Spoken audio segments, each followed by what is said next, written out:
이게 그냥 믿고 할 수 있는 그런 것이 안 된다. 이건 뭔가 좀 잘 살펴볼 필요가 있다. 그런 취지에서 이 대통령께서 말씀하신 겁니다.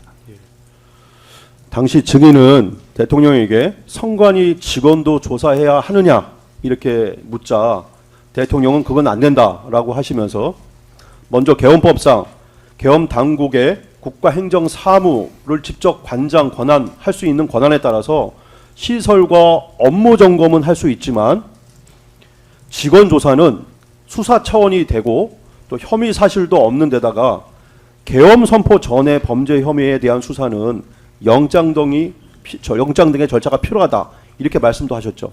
예, 그 대통령께서 그런 말씀을 하시고 지침을 주셨기 때문에 선관위에 관련된 수사는 그 합동수사본부가 구성이 되고 그리고 혐의가 특정이 되고 나면 그때 이제 수사를 하는 것으로 그렇게 지금 계획을 하고 있었습니다.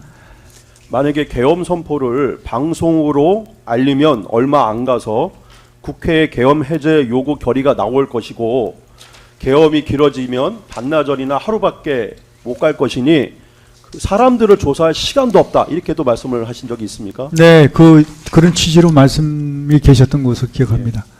또 보안 시스템 점검을 넘어서는 조사나 수사는 상당한 전문성이 있어야 된다. 보안 시스템 점검이라는 것이 국정원에서 말했던 망음 분리는 제대로 되어 있는지 비밀번호는 1, 2, 3, 4, 5가 아닌지 이 정도의 어떤 점검을 넘어서서 이 서버에 대한 조사나 수사는 상당한 전문성이 있어야 하는 것이어서 군, 관, 민의 전문가 그룹이 힘을 합쳐야 가능하고 시간도 많이 걸린다.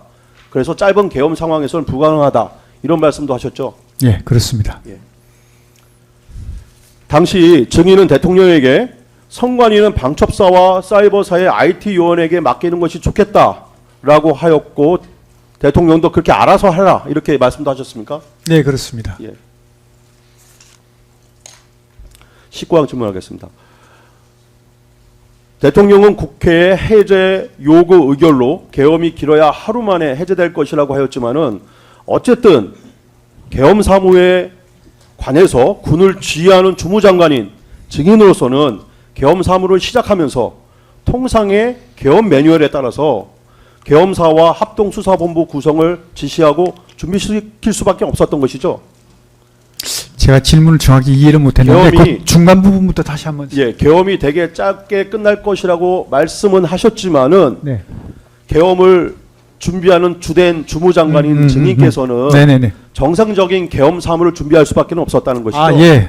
그건 뭐 몇 시간을 하든 하루를 하든 이틀을 하든 그 주무장관인 국방부 장관 입장에서는 정상대로 계엄 매뉴얼에 따라서 진행하는 것이 타당하다고 맞다고 생각합니다. 그리고 선관위 업무에 대해서도 장래 수사하게 될 가능성에 대해서는 배제하지 않았죠. 모든 것은 뭐 일찍 끝난다, 몇 시간 만에 끝난다, 뭐 이런 개념이 아니고 매뉴얼대로 했던 것으로 기억합니다. 실제적으로는 계엄이 상당히 빨리 해제 요구안이 가결돼서 실제 조사라든지 조직 구성이라든지 이런 건 일체 이루어진 바가 없죠. 네, 전혀 없습니다. 20방 질문하겠습니다. 증인은 대통령의 군 계엄 상황 종료 지시에 따라서 12월 4일 새벽에 전군 지휘관 화상회의를 열어 몇 시간 못 가고 해제된 계엄 상황에 아쉬운 듯한 표현을 한 바 있는데 그 이유가 국회의 독재로 국가 위기가 초래된 상황이 충분히 홍보되고 알려지지 않고 선관위 보안 점검이 준비와 시간 부족으로 제대로 되지 않았다는 판단에 따른 아쉬움을 표명한 것이죠. 네, 그랬던 것으로 기억합니다. 대통령은 증인이 대국민 담화문과 포고령을 가지고 관저에 왔을 때 포고령을 훑어보더니 국민 불편 방지를 위해서 통금 관련 항목은 통금 관련 항목은 빼는 게 좋겠다 이렇게 말씀하신 적 있죠. 예, 맞습니다. 그때 통금 관련 그걸 빼면서 하신 말씀은 이거는 국민 불편을 너무 크게 주는 것 같아. 국민 불편을 계엄을 하더라도 국민 불편을 최소화해야 되는데 이 통금은 너무 불편을 크게 주니까 빼는 게 좋겠다라는 말씀을 하셨던 것으로 기억합니다. 2024년 12월 3일 저녁 무렵 증인은 용산 대통령 직무실에 찾아가 대통령을 만나 군 병력이 너무 적어 아무래도 몰려드는 인파에 대처하기 어려우니 국회 외곽은 경찰의 지원을 받는 게 좋겠다 이렇게 건의를 한 바 있죠. 예, 그렇게 건의를 드렸습니다. 그거는 이제 제가 뭐 금방 생각나서 한 게 아니라 그때 그 12월 1일인가 언제인지 모르겠는데 대통령께서 뭐 한 200에서 300명 정도 가지고 이렇게 질서 유지를 하라고 말씀하셨는데 제가 개인적으로 생각할 때 200~300명은 군병력으로 질서 유지는 불가능하다는 생각을 하면서 고민을 그때부터 했습니다. 해서 다른 방법이 없을까 하다가 이제 제 나름대로 최종적으로 건의를 드리게 된 것은 경찰이라도 지원을 받지 않으면 안 되겠다. 안 그러면 질서 유지가 안 되겠다. 그래서 건의를 드렸던 겁니다. 그때까지는 증인이 건의를 드리기 전까지는 그런 내용으로 건의를 드리기 전까지는 개헌 선포 관련으로 증인과 대통령이 경찰 지원 배치는 전혀 생각해 보지 않았었죠. 그전에는 경찰 투입 문제는 거론된 적이 없습니다. 대통령은 증인에게 국회 질서 유지에 투입되는 군도 국회의원과 국회 관계자 출입과 업무에 방해되지 않도록 각별히 주의하라고 했고 국회가 계엄 해제 요구를 의결하면 즉시 해제하겠다 이렇게 말씀하셨죠. 예, 국회에서 의결하면 즉시 해제하겠다고 말씀하셨기 때문에 그때 제 기억으로는 국회에서 1시경인가요? 그 계엄 해제 의결이 있었지 않습니까? 예. 의결이 있고 나서 제가 바로 특전사령관에게 전화해서 특전사령관의 건의를 받아들여서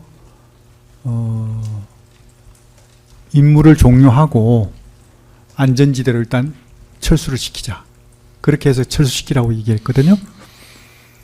그래서 그거는 이제 뭐 제가 독단적으로 한 게 아니고 대통령님께서 그런 말씀이 계셨기 때문에 계엄을 바로 해제할 것이다 하는 말씀이 계셨기 때문에 그걸 근거로 해서 제가 그 특전사령관의 건의를 받아서 철수를 승인한 것입니다. 예. 사전에 충분히 당부를 했기 때문에 계엄 해제 요구안이 가결되자마자 바로 연락을 하셨다는 거죠? 네네. 예. 25항 질문하겠습니다. 증인도 국회에 투입된 군 지휘관들에게 의원과 국회 관계자 출입과 업무를 방해하거나 막으라는 지시를 한 적이 없고 경비, 안전, 질서 확보에 만전을 기하라고만 했죠. 네, 그렇습니다. 그랬기 때문에 국회 본청에 들어오시는 그 의원님들 중에 출입을 저지당하거나 통제당하거나 하신 의원님이 단 한 분도 안 계신 걸로 저는 기억합니다. 그렇지 않았다면 조금 소란스러웠지 않겠습니까? 예. 증인이 경찰 지원이 필요하다라는 건의를 하셨잖아요. 네. 이런 건의에 따라서 대통령께서 7시경에 저녁 7시경에 삼청동 안가에서 경찰청장과 서울경찰청장의 만남을 주선해 준 거죠. 예, 그렇습니다. 증인은 경찰청장과 서울경찰청장에게 국회 외곽에서 인파 관리와 치안 협조를 부탁한다는 것이지 뭐 국회 게이트를 차단해라, 국회 게이트를 통제해라 이런 부탁은 한 사실이 없죠. 그렇게 기억하고 있습니다. 정확히 어떻게 부탁을 하셨는지는 기억나십니까? 제가 정확한 워딩은 기억나지 않습니다. 그러면은 최소한 안전관리, 질서유지, 치안 이런 얘기는 네, 하셨죠. 그렇습니다. 계엄 당일날 밤에 국회 정문과 여러 개의 게이트들이 닫혔다가 다시 열렸다가 다시 또 닫힌 것을 알고 있죠. 사후에 알게 되셨죠. 예, 사후에 알았습니다. 예. 그 경찰 게이트 차폐를 증인이 요청하거나 승인을 하거나 관여한 사실 없죠. 제가 관여할 사안이 아니라고 저는 생각합니다. 경찰이 자체적으로 한 것으로 알고 있으며 증인은 당시에는 의원과 국회 관계자들이 자유로이 국회 경내로 드나들고 있었다고 증인은 알고 있었죠. 저는 그렇게 알고 있었습니다. 대통령은 관저에서 증인과 계엄 선포에 관해 이야기하면서 중앙지검과 검사들은 몰라도 헌법기관인 감사원장에 대한 탄핵은 민주당도 부담이 돼서 실제 발의를 안 할 수도 있으니 12월 2일로 예정된 감사원장 탄핵 발의를 하지 않는다면 계엄 선포는 없던 것으로 하자 이런 말도 하셨죠. 네, 그렇게 말씀하셨습니다. 그렇지만은 야당에서 탄핵 발의를 하면서 바로 그 다음날 밤에 계엄 선포를 하게 된 것이죠. 네, 그렇습니다. 당시 감사원장과 관련돼서 이야기를 할 때 대통령께서는 64년 한일회담 반대 6.3 사태, 또 미중 대탕토와 주한미군 일개사단 철수 발표에 따른 72년 10월 7일 특별선언, 또 79년 10월 26일 대통령의 급서 상황보다 이 상황이 더 심각하고 더 국가적으로 비상사태라고 이렇게 말씀을 하신 바 있죠. 저는 그런 어떤 유사한 취지의 말씀하셨는데 솔직히 저는 개인적으로 감사원장 탄핵이 그렇게까지 심각한 상황인 줄은 몰랐었거든요. 대통령 말씀을 듣고 그때 깨달았습니다. 계엄 선포를 일과 시간에 하지 않은 것, 그러니까 낮에 일과 시간에 하지 않은 것은 국민 혼란을 막기 위한 것이고 과거에도 계엄 선포를 낮 시간에 한 적은 거의 없다는 전례를 감안한 것이죠. 네, 그렇습니다. 국회 회기 중인 주중에 계엄을 선포하려 한 것도 국회에서 계엄 해제 요구 결의를 하는데 국회 소집에 지장을 주지 않고 당당하게 헌법상 대통령 권한으로 선포하고 헌법상 국회의 해제 요구를 받아들이겠다는 그런 뜻이 반영된 것이죠. 네, 그런 뜻이 반영됐다고 저는 생각합니다. 사실 저는 개인적으로 대통령님께 주말 토요일 일요일 새벽에 하는 것이 좋겠다라고 말씀을 드린 적이 있습니다.